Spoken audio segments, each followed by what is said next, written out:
It's time to eat. What are you hungry for? Sit down and get ready to consume an abundance of fantasy football knowledge from Ross Tucker and Joe Dolan. Feed me now. I'm starving. On the Fantasy Feast Eatin' Podcast. Yeah, let's eat, baby. It is the Fantasy Feast Eatin' Podcast presented by DraftKings, the show that's so nice we do it twice. Already posted yesterday, episode 1 with all the Thanksgiving Day games, all the Sunday 1 o'clock games. Now we dive into the Sunday late games, as well as the Sunday nighter, the Monday nighter with Joe Dolan, the fantasy gangster at FG_Dolan. Use the code 21Feast when you go to fantasypoints.com. Maybe you're done with your season-long league. Maybe it's not happening for you. Maybe you just want DFS advice from Joe and the folks over at fantasypoints.com using the code 21Feast. You can always support the show or get at me or whatever at Ross Tucker NFL, at Ross Tucker Pod. Joe, we start with the Chargers putting up big points. Austin Eckler would have been the fantasy star of the week most weeks if it wasn't for Jonathan Taylor taking on the Broncos. I believe Austin Eckler was the first player in NFL history to have 2 rushing and 2 receiving touchdowns in the same game. Good player. Really good player. The Broncos here are setting up their future, Ross. They have locked up Courtland Sutton.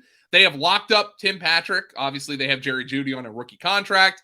They are looking to be a destination for a quarterback in the offseason because they don't have that quarterback right now. Teddy Bridgewater has not played well the last number of weeks. But back to the Chargers. I mean, it's as simple as it gets.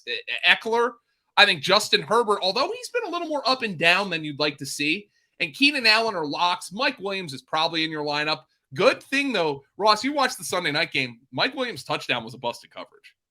The Steelers are just leaving him wide open down the sideline. But at least he got back in the box. And the Chargers are now really rotating their tight ends, which makes it hard to trust for fantasy. Donald Parham had a terrible drop, but both he and Jared Cook had 5 targets. The Chargers are a very simple fantasy team to figure out right now. What about, on the other side, the Broncos? Yeah, so the Broncos come out of the bye. They pay Courtland Sutton, who, they paid him, but they haven't thrown him the ball this year. Courtland Sutton has been a horrifically underutilized fantasy asset right now. He's caught no more than 2 passes in any of his last 3 games. He had a stretch of 3 games where he went over 10 fantasy points, but he also went over 10 fantasy points in just 1 of his first 4 games. So he's been underutilized. Teddy Bridgewater's been gravitating towards the tight ends and to Jerry Jeudy. Courtland Sutton's numbers when Jerry Jeudy is in the lineup, he's basically ranked as like the wide receiver 80. So he got paid. So that tells you what the Broncos think about him. But Teddy Bridgewater isn't getting him the ball, which makes him a very fringe fantasy option. In the backfield, unfortunately, look, I can't talk crap on Melvin Gordon. We all want Javonte Williams to break out, but Melvin Gordon's been pretty good this year. He did have the costly fumble that Darius Slay returned for a touchdown in the Broncos' last game. We'll see if that affects any usage here, but I have to imagine coming out of the bye that it's going to be the same rotation. Javonte Williams, Melvin Gordon, 50-50 split. I think Teddy Bridgewater is going to gravitate to Jerry Jeudy, Noah Fant, and Okwe Bunam, the tight ends, and Courtland Sutton, and Tim Patrick, I think you're probably just going to have to hope for a touchdown from those guys. Moving on to the Rams and the Packers. Interesting that we go right from one LA team to another LA team. What appears to be the game of the week, Joe. Your thoughts on the Rams coming off the bye? Yeah, so the Rams, they really needed to get Odell Beckham involved. And look, Odell Beckham comes out, and in week 10, the Rams just did not play well on Monday Night Football against the 49ers. And I wonder how much of that was the loss of Robert Woods, because I don't think they did not sign Odell Beckham with the expectation that Robert Woods wasn't going to be there. I think they signed him to be kind of like a souped up version of Deshaun Jackson. And obviously, Stafford goes down the field and to Odell Beckham, and he's picked off on the play. I would have to imagine that they are right now getting on the same page over the bye. Now, here's what's happened to Stafford the last couple weeks. This is a guy who was crushing the blitz, crushing it, and teams have just kind of stopped blitzing him. And the Green Bay Packers are not a blitz-heavy team. They are the 7th least blitz-heavy team in the entire NFL. I think the Packers are going to be content to sit back and see if Stafford is going to make mistakes. And look, you're playing Cooper Kupp. I think Van Jefferson, if I had to pick one of the other two receivers to play, I'd pick Van Jefferson over Odell Beckham. But both of them are on the wide receiver 3 radar. I think the Rams are going to rebound. I think Sean Payton is going to come out of the bye with a big plan here to get Stafford back on track. But it is a tough matchup against a Packer team that's also coming off a loss. It's a good point. Plus, the Packers, though, now they lose Elton Jenkins. We find out the news about Bakhtiari. It's not good, Joe. Yeah, so the offensive line is bad. And then have you heard about Aaron Rodgers? This mysterious toe injury is apparently COVID toe, a very painful side effect of COVID-19. Seriously? Yes. I thought that was a joke. No, it was in the Wall Street Journal, Ross. I don't think they put jokes in the Wall Street Journal. It's as dry as it gets. So, wow. Yeah. So, well, maybe they just thought he was being serious when he was joking. Yeah. So, I mean, that's what they're calling it, COVID. I don't know, but here's the point: Aaron Rodgers came out of COVID isolation with a toe injury that he didn't have before. That's the point. So, right. Well, he's playing through it, and now he's playing behind an offensive line. I think, Ross, you would have to think at this point, they just hope that he's able to get Bakhtiari's able to get back for the playoffs at this stage, right? I mean, correct. So can they get through the rest of the season? The Packers right now, Valdez-Scantling's coming on. You would have to think there's going to be a good battle, not exclusive, but a good battle between Devontae Adams and Jalen Ramsey. A.J. Dillon's going to get the ball. And the thing I think A.J. Dillon's going to do is get the ball in the passing game, where he's proven to be a pretty damn good receiver. He caught all 6 of his targets last week. But Rodgers, Adams, Dillon have to be in your lineup. If I'm playing somebody else from this team, it's going to be, presuming Aaron Jones doesn't play, by the way. I don't think he will because they go on bye next week. But I think it's going to be Valdez-Scantling, who's got an opportunity to make a big play. Well, speaking of things that have proven success, for me, it's keeps. 2 out of 3 men will experience some form of hair loss by the time they are 35. Honestly, guys, you should do something for yourself this holiday season. Get yourself a gift. Sign up to become a Keeps customer. I did a long time ago. There are only 2 FDA-approved medications that can prevent hair loss. Keeps offers both. I am beyond mad at myself that I didn't ask questions earlier, that I didn't start taking it earlier. I would have like all my hair if I just started taking Keeps earlier. Prevention is the key. Treatments can take 4 to 6 months. So you'll see results. So act fast. Listen, it's just $10 a month. $10 a month is well worth, do the math. $120. They can start as low as $10 a month. That's well worth keeping your hair. If you're ready to take action and prevent hair loss, go to keeps.com/feast to receive your first month of treatment for free. That's KEEPS.com/feast to get your first month free. Keeps.com/feast. Joe, who should we feast on in the Niners and the Vikings? There's some good fantasy guys. Deebo Samuel's a top 10 running back in the NFL. He plays wide receiver. Top 10 running back and a top 10 receiver. This guy's awesome. And now, Ross, I don't want to get ahead of myself, but you almost wonder, are teams going to start maybe using – look at what happened. Now, Deebo Samuel, we know like he's been a far better player than Cordero Patterson in his career, but look at those 2 guys. Like, if these guys are so good and so explosive after the catch, why don't you put the ball in their hands in an easier way? Deebo, I mean, Ross, he's putting up 20 fantasy points while catching 1 pass. He's a wide receiver. It's amazing. I wonder also how much of that was a function of the fact that Elijah Mitchell didn't play. And I think that's a fair question. And then you look, and the 49ers gave 29 carries to Jeff Wilson and Trey Sermon. So Elijah Mitchell, there's going to be room for him to eat here as well. The 49ers have become exactly what we like, a narrow fantasy team, and they play one here. If Elijah Mitchell plays, he's going to be the top back. I don't think anything Jeff Wilson, though Wilson should have scored a touchdown. Wilson should have had a touchdown on the opening drive. Jimmy Garoppolo just missed him. But Elijah Mitchell, if he plays, Deebo Samuel, Brandon Ayuk, who now all of a sudden is leading them in receiving, and George Kittle is obviously a tight end one.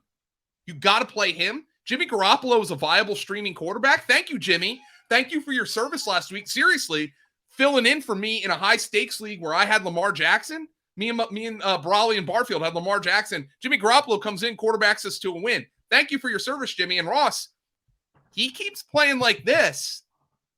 Jimmy might be a semi-hot commodity on the market this offseason for teams that don't have the firepower to trade for Russell Wilson or Deshaun Watson or Aaron Rodgers. I think he's got a chance to maybe end up a place like Pittsburgh where they could use a stabilizing agent at quarterback. Very interesting. What about the Vikings on the other side? Same team every week. I love them. Look at this. I mean, this is all you need to know. Kirk Cousins throws 35 passes last week. He throws for 341 and 3 touchdowns.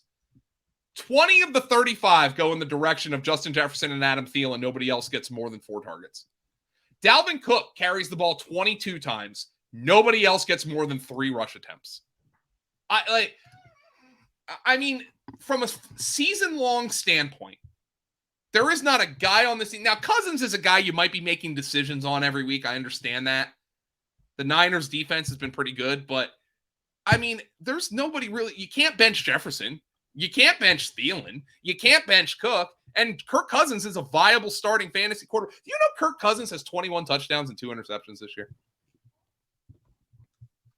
I mean, look, like – I know he's goofy and he's got the smile and the you like that and Magoo, you know, like, but he's pretty good. Ross, let me put it to you this way. Everybody is getting their rocks off on Mac Jones, right? If you were to tell Bill Belichick right now, Mac Jones becomes Kirk Cousins, what do you think Bill Belichick would say? Absolutely. I would love that. What do you think Browns fans would trade Baker Mayfield for Kirk Cousins right now? Of course. So, yeah, I mean, the guy's pretty good. 21 touchdowns, 2 interceptions.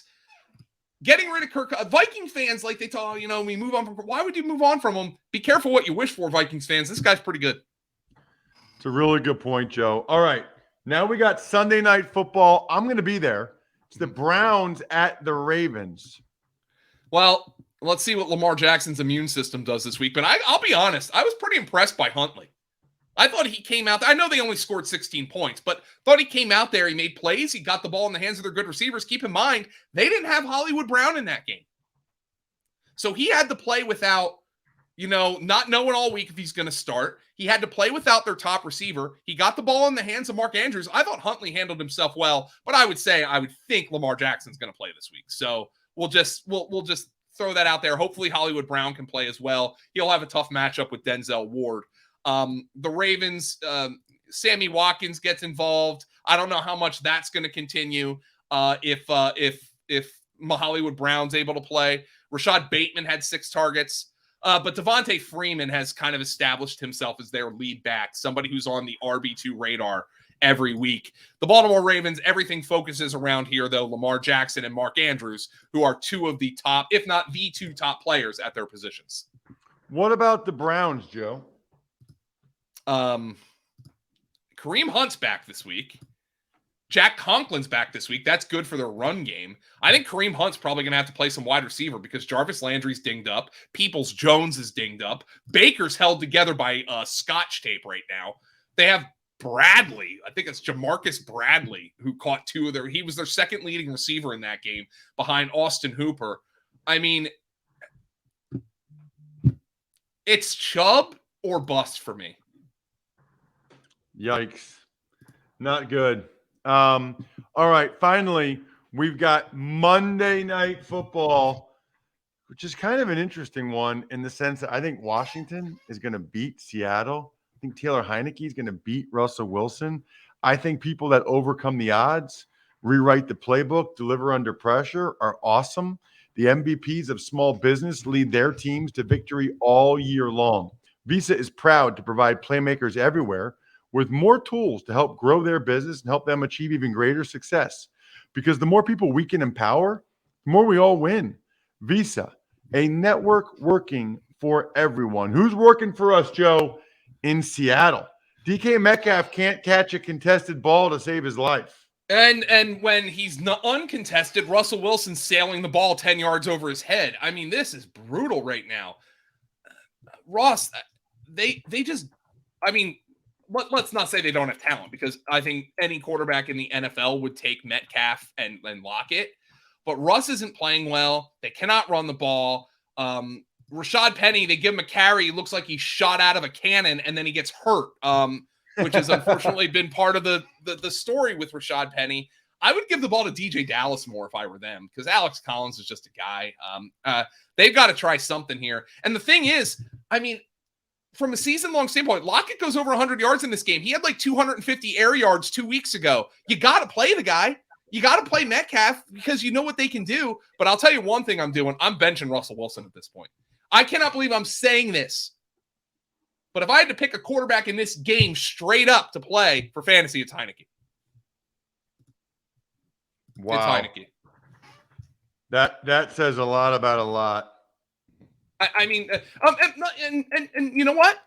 It says plenty about Heineke. I mean, who's playing pretty good. I mean, Heineke's kind of Fitzpatrick-like, isn't he?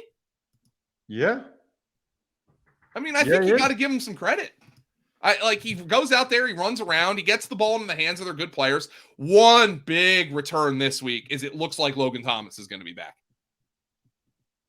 Now, Joe, you said like with Kareem Hunt, with Conklin, with Logan Thomas, just because they open up the practice window, does that necessarily mean they're back? No, it doesn't, but it looks like they could be back. It looks like they could be back, but I think Logan Thomas is expected to play this week. So let's just throw that out there. The window is open. All right. There's always the chance they have a setback or they don't look as good, but it looks like Logan Thomas is going to be back, which would be huge for fantasy purposes. Antonio Gibson fumbled last week for the team, and they benched him for a quarter. But he still got 19 carries. He would have had 25 carries if he didn't fumble for a quarter. He's got to hold on to the football. But just based on the usage for Antonio Gibson, it looks like the team feels he's healthier coming out of the bye with that shin. And I would think, wow, this is like a pick'em game. This should be a good game flow for Antonio Gibson to get 15 to 20 carries. Nice. Well, he looked pretty good other than that fumble last week. Joe looks good every week on the Fantasy Feast podcast. He is amazing. Follow him on social media at FG_Dolan, the fantasy gangster. It's never too late or too early, as the case may be, to go to fantasypoints.com. Use the code 21Feast. We love those of you that quote tweet the show and make a comment about how great Joe is at Ross Tucker NFL, at Ross Tucker Pod. That means a lot. Rate and review the show. It's all awesome. We're very thankful for all of you. Have a terrific, terrific Thanksgiving. We're done. I'm stuffed. Thanks for listening to the Fantasy Feast podcast. Make sure to also subscribe to the Ross Tucker Football Podcast, Even Money, Business of Sports, and the College Draft. All available at Apple Podcasts, rosstucker.com, or wherever podcasts can be found. A lot of times on the show, I mentioned DraftKings. Here's what you need to know. You got to be 21 or older, New Jersey, Indiana, or Pennsylvania only. New customers only. Restrictions apply. See DraftKings.com/sportsbook for details. Gambling problem, call 1-800-GAMBLER, or in Indiana, 1-800-9-WITH-IT. By the way, if what I was talking about included a deposit bonus, doesn't always, sometimes it does. Deposit bonus requires 25 times playthrough, and deposit bonuses are paid out in site credit.